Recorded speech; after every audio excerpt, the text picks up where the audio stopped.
에스겔 36장 26절부터 28절 같이 읽을까요? 시작. 너희에게 새로운 마음을 주고 너희 속에 새로운 영을 넣어주며 너희 몸에서 돌같이 굳은 마음을 없애고 살갗처럼 부드러운 마음을 주며 너희 속에 내 영을 두어 너희가 나의 모든 율례대로 행동하게 하겠다. 그러면 너희가 내 모든 규례를 지키고 실천할 것이다. 그때에는 내가 너희 조상에게 준 땅에서 너희가 살아서 너희는 내 백성이 되고 나는 너희의 하나님이 될 것이다. 아멘. 이 말씀 가지고 오늘 말씀 나눌까요? 성령 새 마음을 주신다라는 제목으로 오늘 말씀을 나누도록 하겠습니다. 우리가 십자가에 대한 얘기했고 회심에 대한 얘기를 했고 거듭남에 대한 얘기를 했고 그 다음에 이제 우리가 거듭남의 핵심이 성령의 내주, 성령께서 우리 안에 들어오시는 거다라는 얘기를 했죠. 그래서 이제 지난주부터 저희가 이제 성령에 대한 얘기를 좀 제가 쭉 이야기를 해드릴 겁니다. 그래서 신앙생활의 핵심은 성령 안에 사는 거예요. 물론 예수님 안에 사는 거예요. 더 정확하게 말하면 예수님 안에 사는 건데 예수님 안에 사는 게 뭐냐라고 하는 걸 제가 이제 설명해 드리기 위해서 성령 안에 살고 성령님과 동행하는 삶을 사는 거다. 우리의 힘, 우리의 결단, 우리의 노력도 필요해요. 신앙생활을 하기 위해서 내가 하나님 앞에 결단하고 선택하고 내가 실천하고 내가 행동하는 것들이 필요하죠. 내 삶에 하나님께서 기뻐하지 않는 부분들을 바꾸기로 내가 결정하고 하나님께서 무엇을 기뻐하시는지를 내가 알고 그 말씀대로 순종하기 위해서 내 삶을 드리고 내가 그렇게 노력하는 것도 필요해요. 그러나 그것만으로는 안 된다. 그것만으로는 하나님의 기쁨이나 하나님의 말씀대로 살아가는 것은 불가능한 거죠. 그러면 가능하지 않은 거냐? 그렇지 않다는 거죠. 하나님이 하나님의 뜻대로 사는 삶을 우리 삶 가운데 그래서 이루어가시기 위해서 우리 안에 성령님을 보내신 거죠. 하나님의 영, 성령님을 보내셔서 성령님이 우리 안에 들어오신다고요. 내주하신다. 우리 마음 안에. 그럴 때 우리가 거듭나게 되고 새 생명을 갖게 되고 새로운 신분을 얻게 되는 거죠. 새로운 신분. 그렇죠? 그리고 새로운 관계. 그러니까 새로운 신분을 얻는다는 건 새로운 관계 안에 들어간다는 거죠. 그전까지 하나님과 원수됐고 하나님이 불편하고 하나님을 알 수 없는 그런 존재죠. 내가 죄인이고 하나님 너무나 거룩한 분이시니까. 근데 예수님의 그 십자가의 능력, 보혈의 능력이라고 하는 건 우리의 신분을 바꿔주는 거죠. 신분. 죄인이 하나님의 자녀가 되는 거죠. 그러면 신분이 바뀐다는 건 관계가 바뀐다는 거거든요. 그래서 말씀드렸잖아요. 하나님이 아버지가 되시는 거죠. 하나님 아버지. 그래서 우리가 하나님을 아버지라고 부른다는 거죠.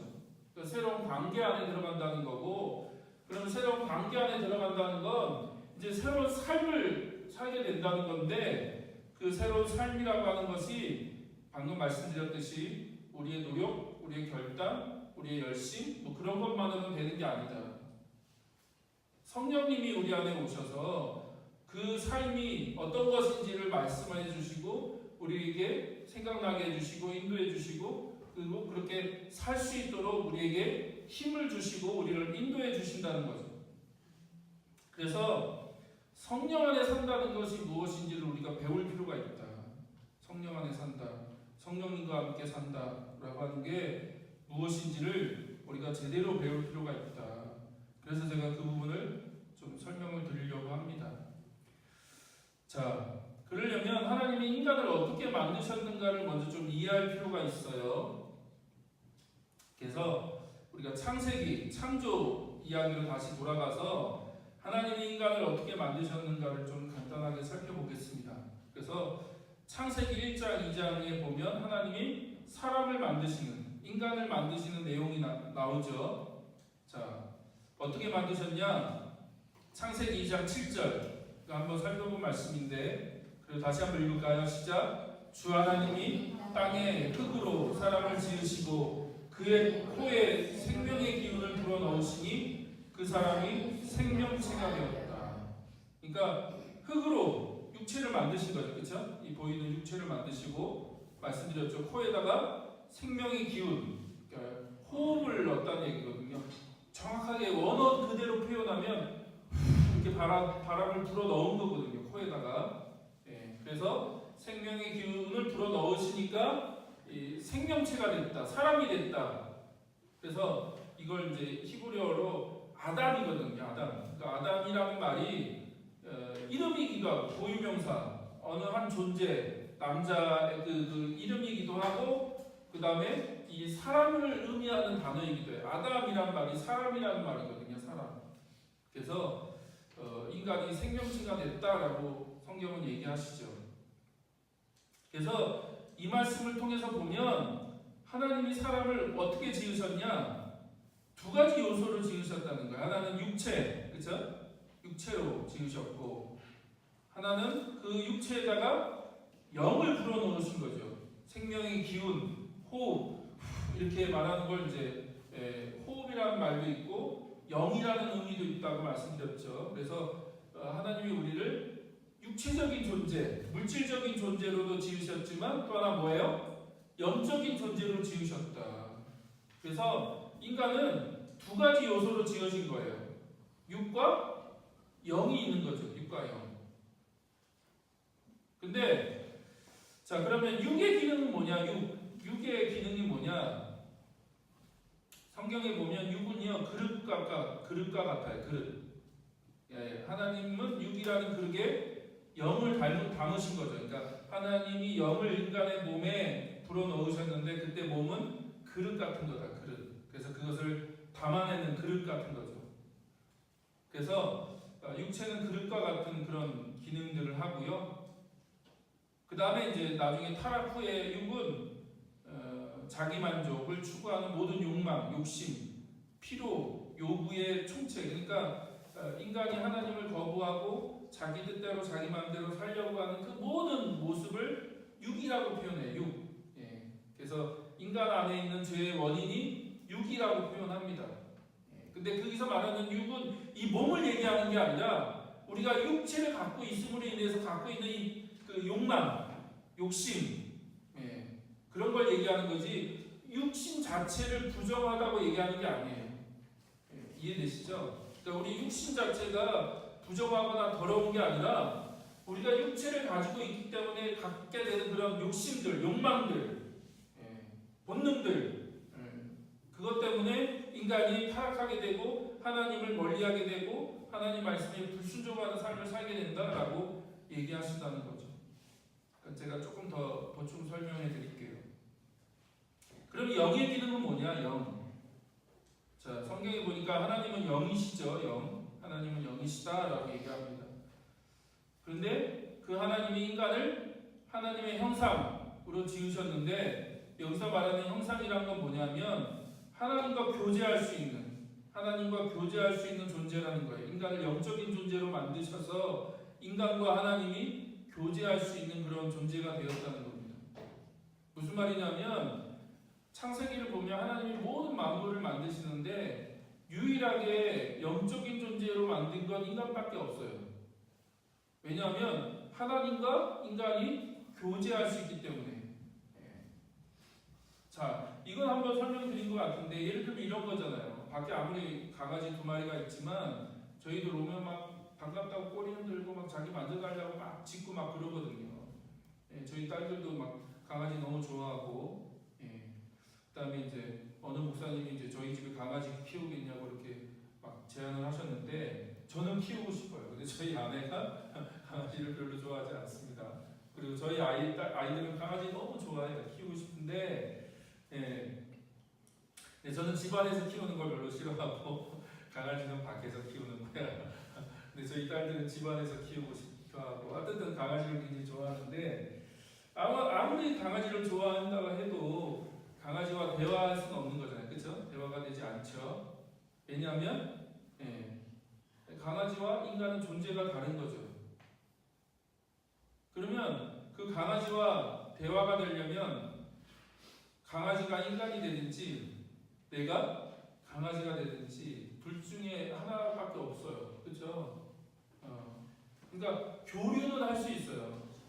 교류. 그러니까 동물도 마음이 있거든요. 마음이 있어서 느끼는 게 있고 또 이 마음이 있기 때문에 인간과 교류는 할 수 있지만 인격적인 대화가 되지는 않아요. 그렇잖아요. 대화가 되지 않는다.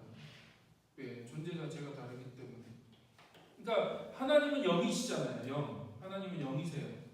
그 영이신 하나님과 인간이 교류하려면, 교제하려면, 대화하려면 인간 안에 하나님의 그 영적인 요소가 우리 안에 있어야 되는 거예요. 그래서 여러분 우리가 영이라고 하는 말을 너무 이상하게 생각하지 마세요. 막 신비하고 이상하게 막 자꾸 설명하는 분이 계시는데 그런 거 아니에요. 그런 얘기가 아니라 인간을 영적인 존재로 만들었다는 건 철저하게 하나님과 교제한다는 초점이 있는 거예요. 하나님과 교제하는 거예요. 더 뒤에서 설명을 드릴게요. 자, 그래서 그렇게 이제 말씀드린 것처럼 인간이 육체, 그 다음에 영이라고 하는 그 요소로 해서 사람이 만들어졌죠. 그러면 뭐가 하나 빠졌어요. 뭐가 빠졌죠? 뭐가 하나 빠졌다고요. 뭐가 빠졌냐면 마음이라는 게 빠졌죠. 마음. 그 마음은 어디 있죠? 마음은 뭡니까?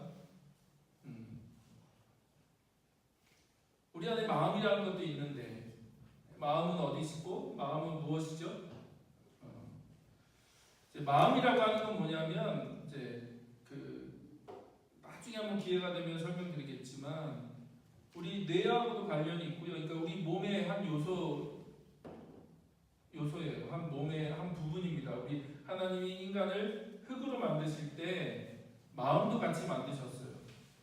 그렇죠? 그리고 하나님이 우리 안에 영을 불어넣으셨는데 그 영이 어디 들어가 있냐면 우리 마음 안에 있는 거죠. 그래서 인간에게 마음이 있죠. 마음이라는 것이 있는데 그 마음은 뭐냐? 어떤 감정이나 의지, 생각 등이 생기거나 자리 잡는 곳이 마음이죠. 그래서 마음에 세 가지 기능이 있어요. 지, 정, 의라고 얘기하잖아요. 그렇죠? 지식과 감정, 정이라고 하는 건 감정이죠. 그 다음에 의지, 이 세 가지 기능이 있죠. 그리고 우리가 이 세 가지를 합쳐서 뭐라고 불러요? 이걸 인격이라고 얘기하죠. 인격적이다. 인격. 그래서 사람은 지식이 있고 감정이 있고 의지가 있죠. 그 모든 것들이 어디서 일어나요? 우리 마음 안에서 일어나죠. 그렇죠?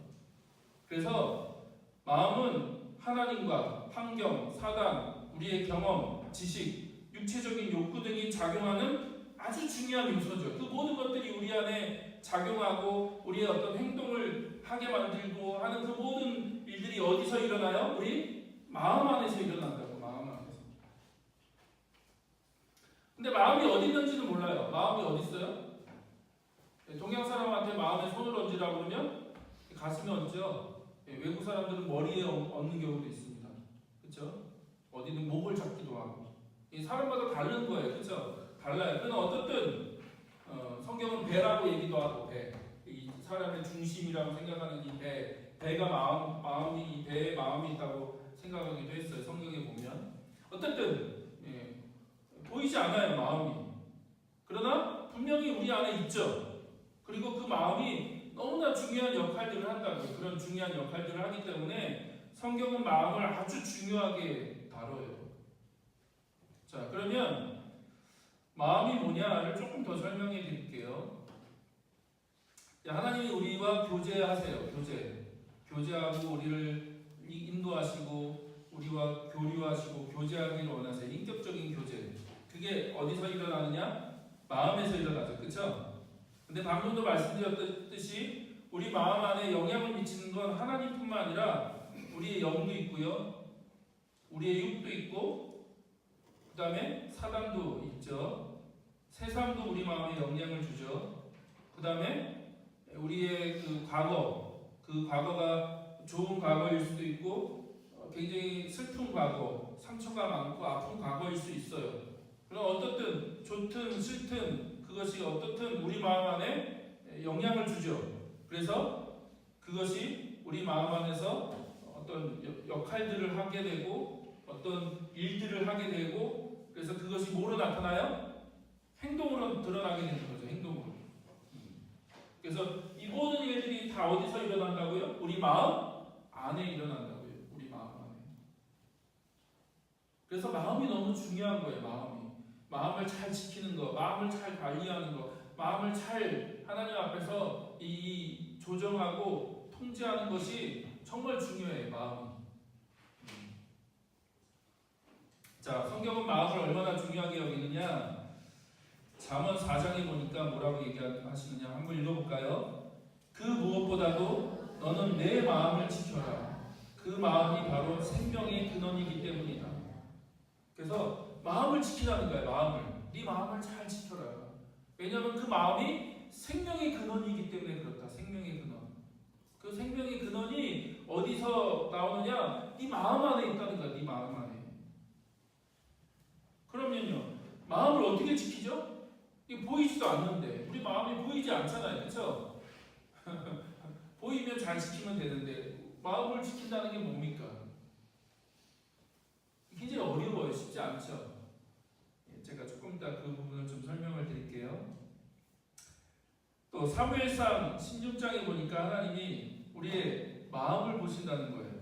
한번 같이 읽어볼까요? 그러나 주님께서 사무엘에게 이르셨다. 너는 그의 준수한 겉모습과 큰 키만을 보아서는 안 된다. 나는 사람이 판단하는 것처럼 그렇게 판단하지 않는다. 사람은 겉모습만을 따라 판단하지만 나는 중심을 본다. 중심이라는 게 뭐예요? 마음이라는 거죠, 마음. 그러니까 인간들은 키를 본다는 거예요. 외모를 보고. 이게 이제 사울 왕을 세우는 이야기거든요. 굉장히 준수하고 멋있고 키가 크고 잘생기고 막 사람들 그런 것만 보죠. 와, 저 사람이면 우리의 왕이 될 만하겠다. 저 정도 키에, 저 정도 외모에, 저 정도 스펙에, 저 정도 학력에, 저 정도 배경을 갖고 있으면 야, 우리의 왕이 될 거야, 우리의 리더가 될 수 있을 거야라고 생각한다는 거예요, 사람들은.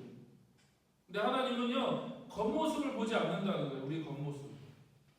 하나님 뭘 보세요? 마음을 보신다는 거예요. 우리의 마음. 그 사람이 어떤 사람인지를 하나님 정확하게 보고 계신다는 게 그 마음을. 자, 또 예수님도 마음에 대해서 이렇게 얘기하셨습니다. 이 재미있는 표현이에요. 예수님 굉장히 유머가 많으신 분이시고 재미있는 분이신데, 자, 한번 읽어볼까요? 입으로 들어가는 것은 무엇이든지 뱃속으로 들어가서 뒤로 나가는 줄을 모르느냐. 그러니까 예수님이 굉장히 좀 완곡하게 표현했죠. 네. 다 똥으로 나가. 입으로 들어왔던 건 다 똥으로 나가. 그죠? 그런 얘기를 하시는 거죠. 계속 읽겠습니다. 그러나 입에서 나오는 것들은 마음에서 나오는데 그것들이 사람을 더럽힌다. 그러니까 바리새인들이 먹을 때 손을 씻고 먹어야지 그런 정결 예식, 그런 예식을 굉장히 중요하게 여겼거든요. 그래서 제자들이 그런 예식을 안 지키니까 와서 막 뭐라고 하는 거예요. 아니, 밥 먹는데 손을 씻지도 않고 더럽게 먹는다고 막 하니까 예수님이 이런 얘기를 하시는 거거든요. 입으로 들어가는 것이 사람을 더럽게 하는 게 아니야. 진짜 더럽게 하는 건 입에서 나오는 게 사람을 더럽히는데, 입에서 나온다는 게 뭐예요? 말이죠, 말. 그 말은 마음 안에 있는 게 나온다는 거예요. 네 마음 안에 있는 게 입으로 나오는 거기 때문에 그 사람의 마음을 보고 싶으면 뭘 보면 돼요? 그 사람 말하는 걸 보면 돼요. 왜냐하면 그 마음 안에 있는 게 다 나오는 거기 때문에. 그래서 예수님이 마음이 중요하다고 얘기하는 거예요. 마음. 무슨 정결의식을 지키기 위해 손을 씻었냐 안 씻었냐 뭐 어떻게 했냐 그런 게 중요한 게 아니라 네 마음이 어떠냐, 하나님 앞에서 네 마음이 어떠냐, 그게 더 중요하다고 얘기하시는 거죠. 자, 또 예수님이 팔복에 보니까 마태복음 5장 8절에 보니까 이런 말씀을 하셨습니다. 같이 읽어볼까요? 마음이 깨끗한 사람은 복이 있다. 그들이 하나님을 볼 것이다. 하나님을 어떤 사람이 봐요? 마음이 깨끗한 사람이 본다. 하나님은 어떻게 봅니까? 하나님 보이지 않는 분인데, 눈으로 보는 걸 얘기하는 게 아닌 거죠. 눈으로 보는 걸 얘기하는 게 아니라 마음이 깨끗한 사람이 하나님을 본다라고 예수님이 말씀하시는 거예요. 그래서 마음이 중요한 거죠. 마음이 정말 중요해요. 마음을 잘 지키고 마음을 잘 관리하고 이 마음이 중요한 거죠. 근데 자 보세요. 인간은 이제 하나님 이런 모습으로 인간을 지으신 거예요. 이해되세요? 그러니까 하나님이 인간에게 말씀하시는데 뭘 통해서 말씀하세요? 우리 안에 있는 영을 통해서 말씀하시는 거죠. 말씀드렸죠? 영은 하나님과 관계하는 거다. 교제하는 거. 그러니까 이상한 영적이라는 게 막 이상한 걸 얘기하는 게 아니에요. 막 신비하고 뭐 이상하고 막 자꾸 우리 한국 사람은 그런 것만 생각하는데 영적이라는 건 하나님과의 교제, 관계를 얘기하는 거예요. 영이 있어야지 우리가 하나님과 교제할 수 있으니까. 그러니까 하나님이 우리의 영을 통해서 말씀하신다고요. 그러면 그걸 통해서 우리 마음 안에 하나님과 교제하고 하나님 음성 듣게 되고 하나님 말씀하신 걸 이해하게 되고 이 하나님과 관계하게 되는 거죠. 그러면 그 다음에 그게 어떻게 해요? 지정이라고 하는 이걸 통해서 우리 삶 가운데 행동으로 나타나고 그걸 드러나게 돼 있는 거죠. 우리 육체의 순종함을 통해서 우리의 육체의 움직임을 통해서 그것이 드러나고 나타나게 돼 있는 거죠. 그래서 지라고 하는 건 하나님에 대한 지식, 그렇죠? 하나님이 어떤 분이시고 하나님 뭘 원하시고 하나님 뭘 기뻐하시는지 아는 거. 감정도 마찬가지입니다. 우리가 하나님과 우리가 교제하게 되면 우리 안에 기쁨이 있는 거죠. 기쁨, 행복, 만족, 감사 그런 어떤 감정들이 있는 거죠. 그리고 그것을 우리가 의지적으로 내가 결정하고 선택해서 순종하는 거죠. 나의 의지를 들여서. 근데 문제는 뭐예요? 인간이 타락했죠. 죄를 범했다고요. 인간이 타락했다는 건 관계가 깨어졌다. 하나님과의 관계가 깨어졌다. 그래서 아까 봤던 그림을 다시 설명을 드리면 우리 마음이 하나님을 떠나서 타락했죠. 물론 하나님이 그럼에도 불구하고 말씀하실 수는 있어요. 그러나 우리 삶 가운데 더 하나님보다 영향을 미치는 게 권위의 선이라고 하는 표현을 썼는데 우리의 육이, 우리 그 사단이, 세상이, 우리의 과거가 우리 마음 가운데 더 강력한 권위를 갖고 우리 마음을 움직이게 한다고요. 이해되세요? 하나님도 물론 우리가 거듭나지 않았음에도 불구하고 하나님 말씀하실 수 있어요. 우리가 영을 가지고 있기 때문에 조금 이따 설명드릴게요. 그 부분은.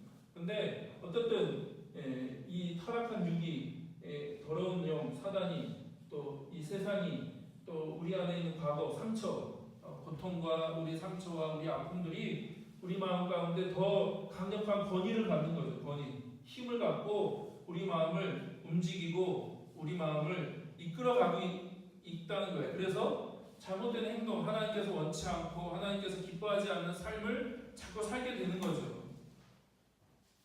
자, 그러면 이건 한번 설명드린 것 같은데 다시 한번 설명을 드릴게요. 성경에서 말하는 죽음은 육체적인 죽음도 의미하지만 성경에서 말하는 죽음은 단절, 관계의 단절, 관계가 끊어지는 걸 얘기하는 거예요. 하나님과의 관계가 끊어지는 거, 하나님과의 관계가 단절되는 거, 그 결과로 죽음이 오는 거죠. 육체적인 죽음도 오지만 본질적인 죽음은 하나님과의 관계가 끊어진 걸 얘기하는 거예요. 그래서 우리가 죽었죠. 그렇죠? 우리가 죽은 존재죠. 근데 성경에서 말하는 죽었다는 것은 사라졌다는 걸 얘기하는 게 아니에요. 사라졌다는 걸 얘기하는 게 아니라 가장 정확한 표현이 있는데 그게 이제 우리나라 표현으로 보면 시계가 죽었다라는 표현이거든요. 시계가 죽었다. 시계가 죽었다는 표현은 뭐죠? 시계가 없어졌다는 얘기가 아니라 무슨 의미죠? 시간을 가리키는, 그러니까 시계가 이렇게 움직여서 시간을 가리켜야 되는데 시계가 움직이지 않아요. 그럼 우리가 뭐라고 표현해요? 시계가 죽었네? 라고 표현하죠. 없어졌다는 얘기가 아니라 이 시계가 자기의 기능을 하지 않는 걸 얘기하는 거죠. 시간을 표시해야 되는데 시간을 표시하지 않는다는 거예요. 그러니까 기능을 상실했다는 거죠. 기능을. 이해되세요? 그러니까 영이 죽었다는 건 영이 사라졌다는 얘기가 아니라 원래 영의 기능이 뭡니까? 하나님과 교제하는 거잖아요. 하나님과 교제. 죄로 인해서 영이 죽었어요. 그럼 영이 사라졌다는 얘기가 아니라 하나님과의 교제가 단절된 거죠. 단절된 거. 그래서요, 모든 사람 안에 다 영을 갖고 있어요. 여러분 안에도 영이 있어요. 그 증거가 뭔지 아세요? 인생에 대한 의미를 묻는다는 것을 봐도 사람 안에 영이 있다는 얘기예요. 왜 살아야 되는지, 내 삶의 목적이 뭔지, 내가 왜 태어났는지, 어떤 삶이 더 가치 있는 삶인지 사람들이 묻잖아요. 자기 삶의 의미를 묻는다고요.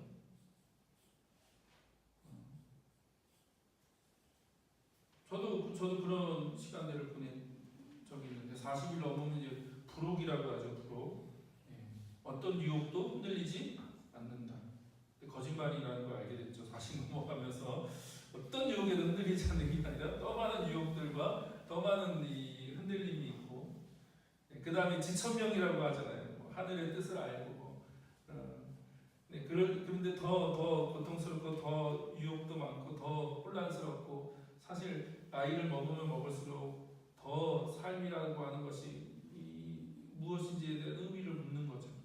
왜 살아야 되는지, 삶의 의미가 뭔지, 내가 왜 존재하는지.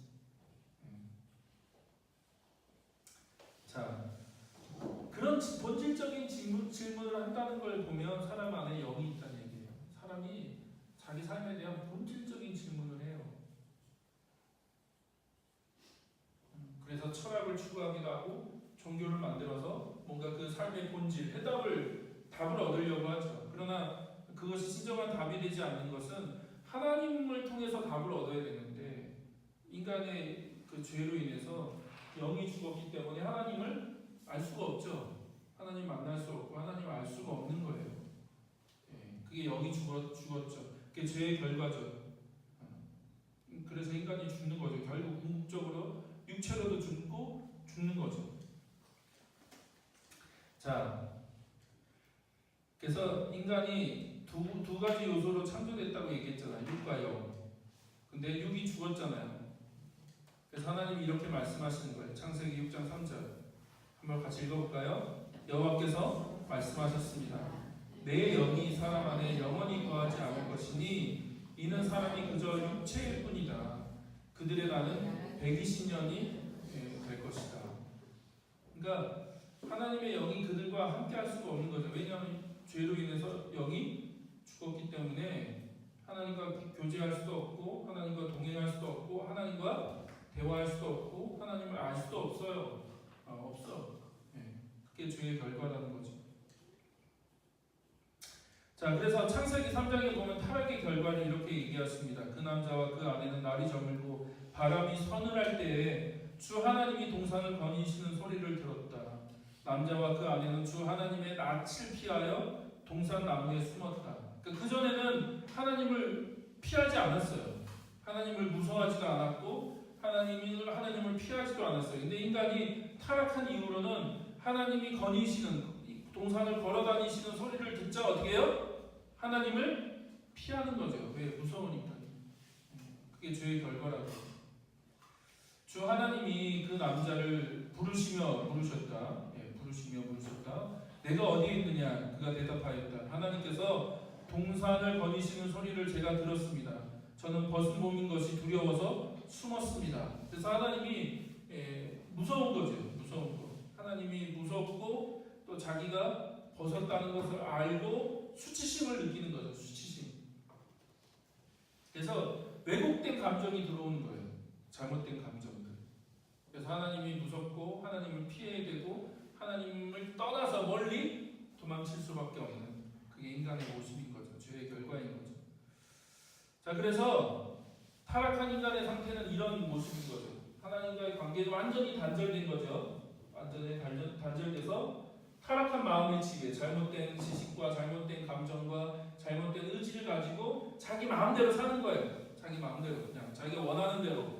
또 타락한 몸의 지배, 그냥 욕구대로, 본능대로, 욕심대로 그냥 사는 거예요. 내가 기뻐하는 대로, 내 원하는 대로. 그게 타락한 인간의 상태인 거죠. 자, 그런데 하나님이 인간을 회복하기 위해서 예수 그리스도를 보내시고 죄의 문제를 해결하시고 하나님 구원을, 하나님 예수 그리스도를 통해서 이루시죠. 그렇죠? 그걸 우리가 이제 새 창조라고 얘기하고 싶어요. 그걸 새 창조. 그러니까 원래 창조의 모습으로 돌려놓는 거죠. 그리고 그 새 창조의 본질은 관계 회복이다. 하나님과의 관계 회복. 그래서 그 일이 시작되기 위해서 거듭남에 대한 얘기를 계속 해드렸어요. 거듭남. 그래서 이건 설명을 드렸으니까 그냥 성경 읽는 거로 지나가겠습니다. 예수께서 그에게 말씀하셨다. 내가 진정으로 너에게 말한다. 누구든지 다시 나지 않으면 하나님 나라를 볼 수 없다. 예수께서 대답하셨다. 내가 진정으로 너에게 말한다. 누구든지 물과 성령으로 나지 않으면 하나님 나라에 들어갈 수 없다. 거듭나야 된다. 너가 다시 태어나야 된다. 옛날의 모습으로, 옛날에 그 엄마 뱃속에서 갖고 태어난 그 육체적인 생명으로는 더 이상 그렇게 살 수 없다는 거예요. 그래서 예수님 안에서 거듭나야 된다. 새롭게 태어나야 된다. 라고 말씀하시는 거죠. 그리고 계속 말씀드린 것처럼 그것은 성령의 내주하심, 우리 마음 안에 들어오실 때 그것이 가능한 거다. 거듭나게 되는 일은 성령의 내주로만 가능하다. 그래서 예수님 이런 얘기를 하시는 거예요. 육에서 난 것은 육이고 영에서 난 것은 영이다. 그러니까 우리가 엄마 뱃속에서 육의 생명을 갖고 태어났어요. 그러니까 이건 귀한 것이지만 육에서 난 건 육일 뿐이라는 거예요. 육에서 난 건 육이에요. 그러나 성령, 영으로 난 것은 영이다. 성령으로 너가 다시 태어나야지 영적으로 생명을 얻게 된다는 거예요. 이해되시죠? 그게 이제 성령의 내주라고 말씀드린 성령의 내주, 성령이 우리 안에 들어오시는 거다. 그래서 이건 구약의 그 여러 선지자들이 이미 예언한 거예요. 약속한 거예요. 그때가 오면 내가 이스라엘 가문과 유다 가문에 새 언약을 세우겠다. 나 주의 말이다. 새 언약. 그러면 새 언약이 뭐냐? 이것은 내가 그들의 조상의 손을 붙잡고 이집트 땅에서 데리고 나오던 때에 세운 언약과는 다른 것이다. 그건 옛 언약이죠. 옛 언약. 모세를 통해서 그 시내산에서 맺은 그 언약. 그 언약으로는 안 된다는 거예요. 내가 그들의 남편이 되었어도, 그렇죠? 남편과 아내 마치 이제 결혼식으로 얘기하는 거죠.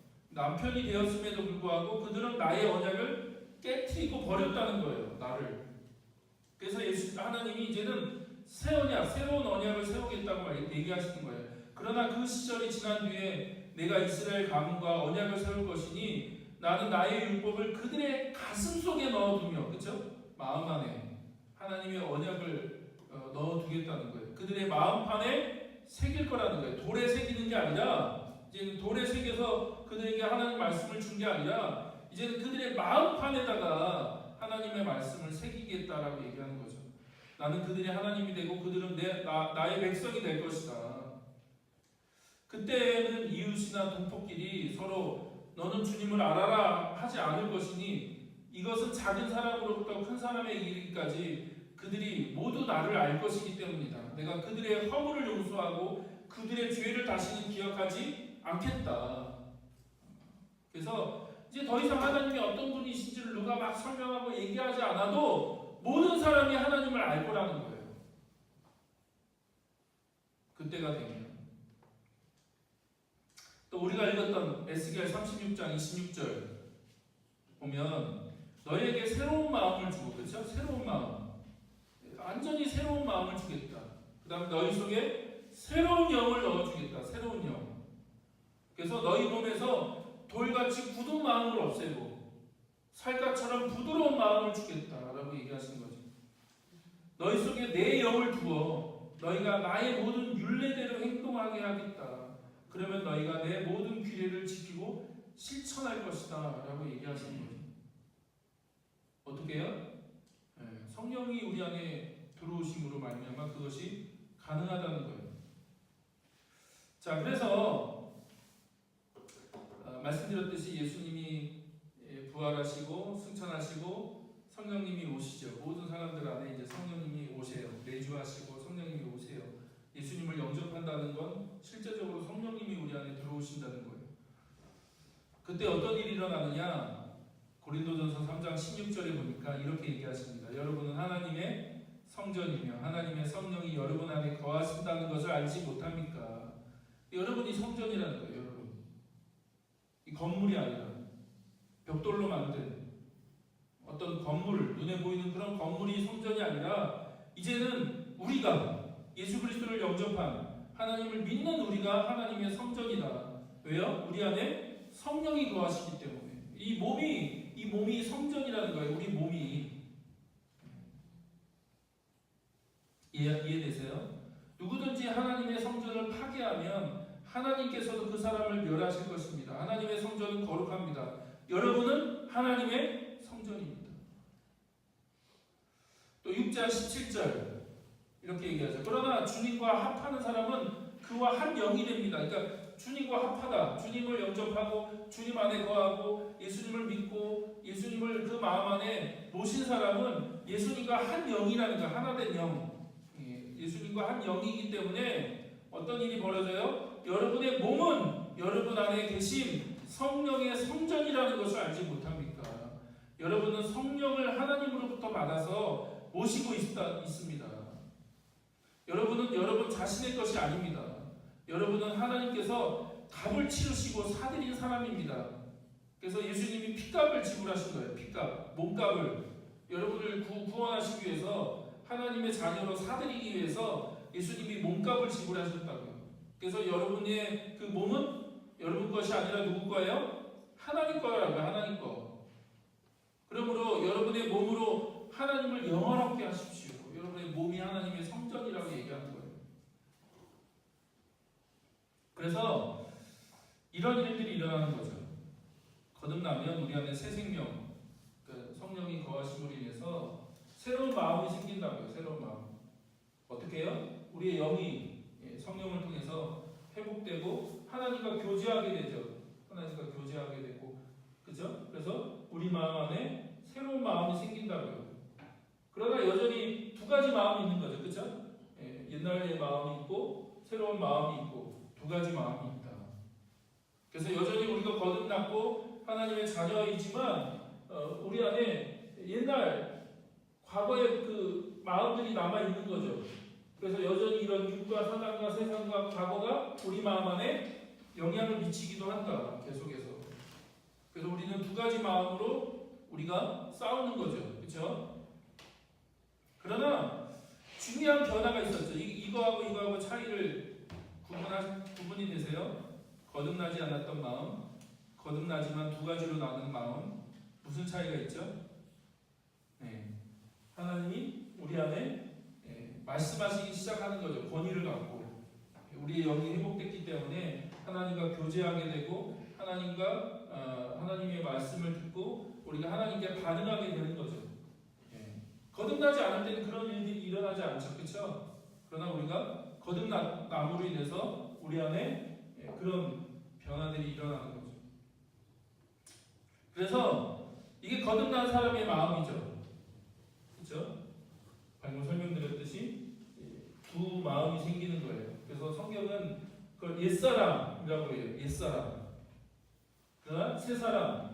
우리 안에 그 두 가지 마음이 생기는 거죠.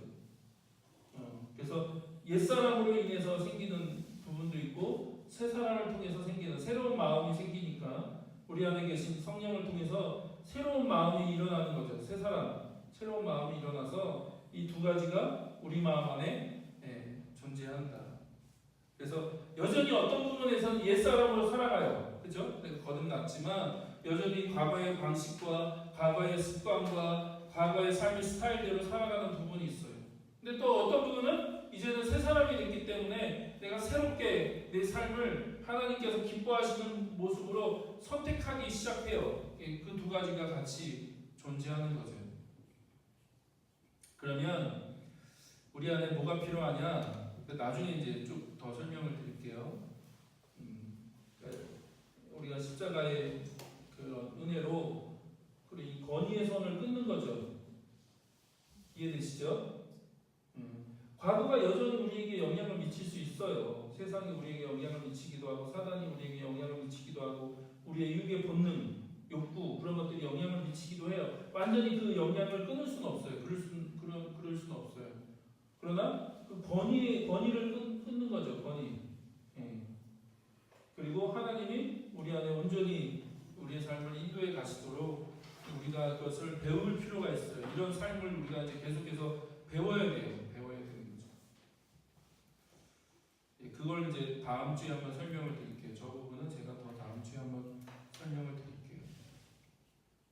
그래서 우리의 마음을 날마다 새롭게 하는 것들이 필요해요. 근데 그것이 하나님의 은혜로 가능한 거예요. 하나님의 도우심으로, 성령님의 도우심으로, 또 우리가 예수 그리스도를 의지함으로. 짧게 말씀을 드리면 그게 이제 예수 그리스도와 함께 죽는다라고 표현하는 거예요.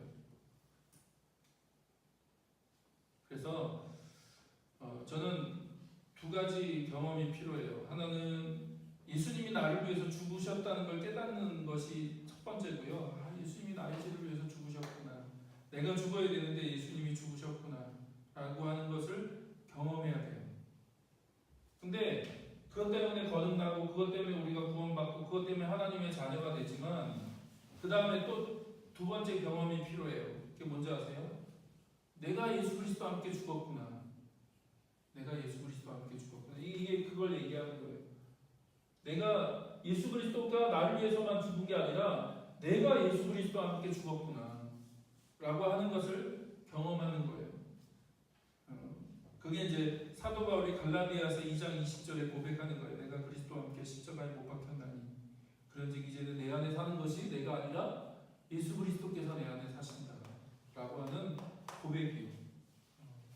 그러니까 우리의 마음을 날마다 새롭게 하고 하나님의 은혜로 우리의 마음이 새로워져야 되는데 그것이 내가 그리스도와 함께 십자가에 못 박혔다는 것을 날마다 경험하는 것, 그것으로 가능한 거죠.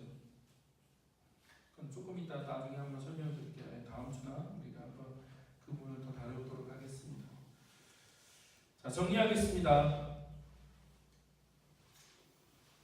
제가 사실 굉장히 많은 얘기를 했는데 한번 더 구체적으로 설명드리는 시간들이 있을 것 같아요. 오늘은 그냥 크게만 설명을 드렸습니다. 자, 마음이 중요하죠.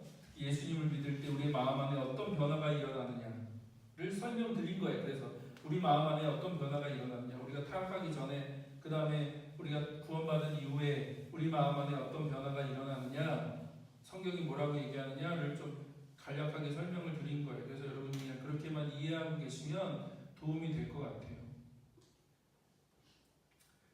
자, 그 다음 그 변화의 핵심은 성령의 내주하십니다. 성령이 우리 안에 들어오셔서 성령이 우리와 함께 동행하시고 또 우리가 날마다 성령님을 환영하고 성령의 인도하심 가운데 살아가는 삶을 우리가 배워야 된다는 거예요. 새롭게 성령님과 동행하는 삶. 신앙생활의 핵심은요, 그 우리 안에 내주하시는 성령님과 함께 동행하는 삶을 배우는 것이 중요해요. 주일 성수하는 것도 중요하고 예배를 드리는 것도 중요하고 여러분 이런 것들을 배우는 것도 중요한데 그게 신앙생활의 핵심이 아니에요. 진짜 신앙생활의 핵심은 여러분 안에 계신 성령님과 함께 동행하는 삶이 무엇인지를 새롭게 배워가는 거예요. 그리고 이제 성령님이 주시는 새로운 마음으로 살아가는 건데 그것이 신앙생활인데 그것의 핵심이 바로 하나님과의 관계, 하나님과의 관계죠. 하나님과 교제하고 하나님과 관계하고 그래서 내 마음 안에 새로운 마음이 생기고 새로운 생각이 생기고 새로운 감정이 생기고 새로운 의지가 생겨서 하나님께서 기뻐하시는 삶을 살아갈 수 있도록 되는 거죠. 그 관계 때문에 가능해요. 하나님과의 관계. 그 관계를 가능하게 하시는 분이 누구세요? 성령님이라고요. 성령님. 살아있는 하나님과의 바른 관계를 유지하고 그것을 배워가는 게 신앙생활의 핵심이죠. 그래서 여러분이 하나님과의 그 살아있는 관계가 무엇인지를 좀 알고 하나님과의 교제 가운데, 하나님 관계 가운데 그 인격적인 관계, 지정이라고 하는 그 인격적인 관계를 누리고 나누고 그것을 통해서 하나님께서 기뻐하시는 삶을 살아가는 것이 무엇인지를 여러분이 배우셔야 돼요. 근데 그 모든 일이 어디서 일어나요? 우리 마음 안에서요. 마음 안에. 그래서 여러분 마음을 잘 지키셔야 돼요. 마음. 날마다 마음을 잘 지키고 하나님 안에서 그 마음을 잘 하나님과 동행하는 삶을 배워가면서 그 마음이 변화되어야 되는 거죠.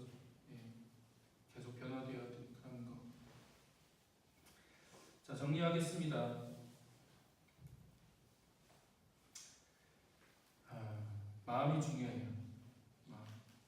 그래서 우리의 마음을 하나님 앞에 잘 세워간다는 것이 무엇인지, 또 그 마음을 여러분 그 마음을 새롭게 하기 위해서 우리 가운데 오신 분이 바로 성령님이라고 하는 것을 여러분이 알아가셨으면 좋겠습니다.